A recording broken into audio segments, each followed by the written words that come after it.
Buongiorno, carissimi fratelli e sorelle, ancora una volta insieme per iniziare questa nostra giornata, affidandola alle mani del Signore e all'intercessione di Maria, la nostra mamma nel cielo.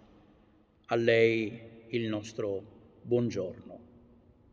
Nel nome del Padre e del Figlio e dello Spirito Santo. Amen.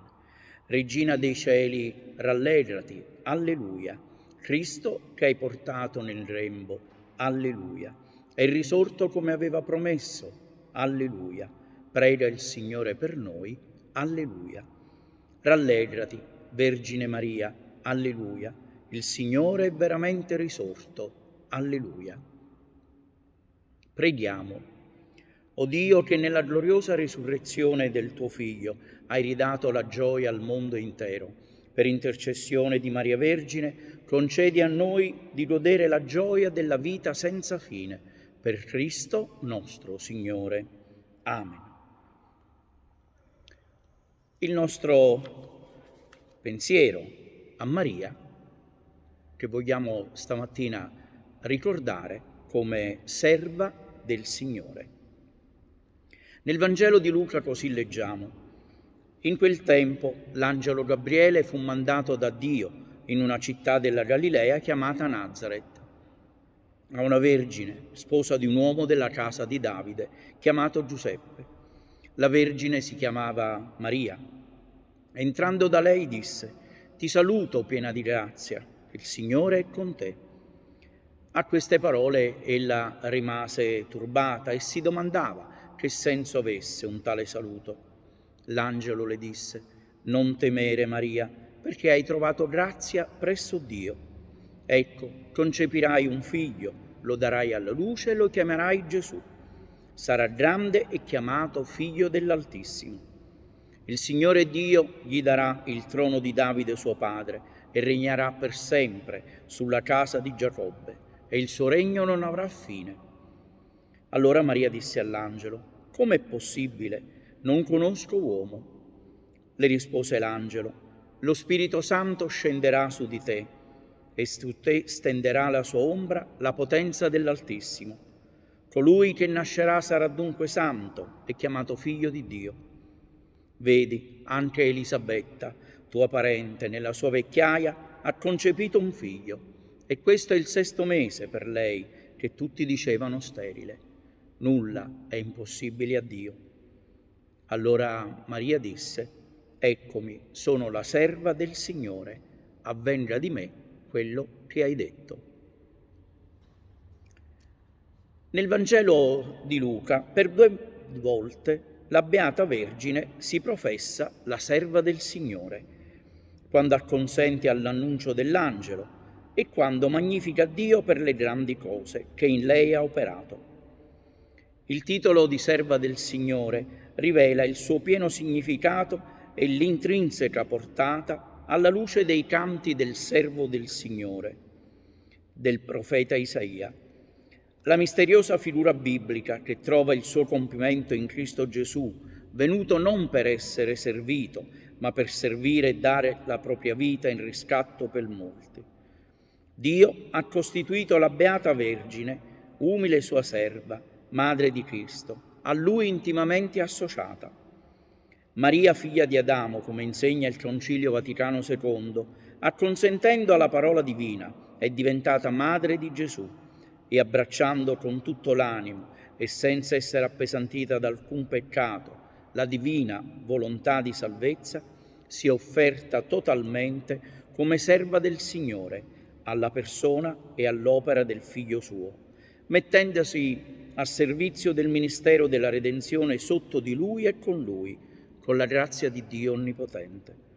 Perciò la Madonna, umile serva del Signore, è salutata come ministra di pietà e di grazia, interamente consacrata al servizio di Dio e all'opera del Figlio per la salvezza degli uomini. Servire, secondo l'insegnamento del Vangelo, è regnare.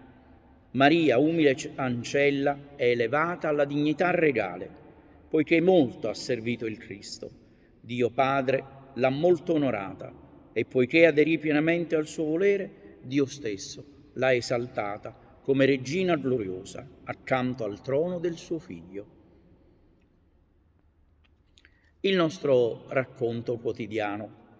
Una volta un cardellino rimase ferito, colpito da un cacciatore. Per qualche tempo riuscì a sopravvivere con quello che trovava per terra. Poi, terribilmente e gelido, arrivò l'inverno. Un freddo mattino, cercando qualcosa da mettere nel becco, il cardellino si posò su uno spaventapasseri. Era uno spaventapasseri molto distinto, grande amico di gazze, cornacchie e volatili vari. Aveva il corpo di paglia infagottato in un vecchio abito da cerimonia. La testa era una grossa zucca arancione, i denti erano fatti con granelli di mais. Per naso aveva una carota e 2 noci per occhi. «Che ti capita, cardellino?» chiese lo spaventapasseri gentile come sempre. Va male», sospirò il cardellino. «Il freddo mi sta uccidendo e non ho un rifugio, per non parlare del cibo. Penso proprio che non rivedrò la primavera». «Non aver paura, rifugiati qui, sotto la giacca. La mia paglia è asciutta e calda». Così il cardellino trovò una casa nel cuore di paglia dello spaventapasseri. Restava però il problema del cibo. Era sempre più difficile per il cardellino trovare bacchi o semi. In giorno in cui tutto rabbriviva sotto il vento gelido dello spaventapasseri, disse dolcemente al cardellino: «Cardellino, mangia i miei denti, sono ottimi granelli di mais. Ma tu resterai senza bocca. Sembrerò molto più saggio». Lo spaventapasseri rimase senza bocca, ma era contento che il suo piccolo amico vivesse e gli sorrideva con gli occhi di noce. Dopo qualche giorno fu la volta del naso di carota. «Mangialo, è ricco di vitamine», diceva lo spaventapasseri al cardellino. Toccò poi alle noci, che servivano da occhi. «Mi basteranno i tuoi racconti», diceva lui. Infine lo spaventapasseri offrì al cardellino anche la zucca che gli faceva da testa. Quando arrivò la primavera, lo spaventapasseri non c'era più, ma il cardellino era vivo e spiccò il volo nel cielo azzurro. Il Figlio dell'uomo non è venuto per farsi servire, ma per servire e dare la propria vita in riscatto per molti. Preghiamo. Padre Santo, che nel misericordioso disegno della redenzione hai scelto la Vergine Maria, umile tua serva, come madre e cooperatrice del Cristo, fa che volgendo a lei il nostro sguardo ti serviamo con totale dedizione e ci impegniamo instancabilmente alla salvezza del mondo. Per Cristo nostro Signore. Amen. Il fioretto di oggi. Con generosità farai un gesto di servizio o di dono verso una persona che si trova nel bisogno. Buon venerdì a tutti, buona giornata a tutti.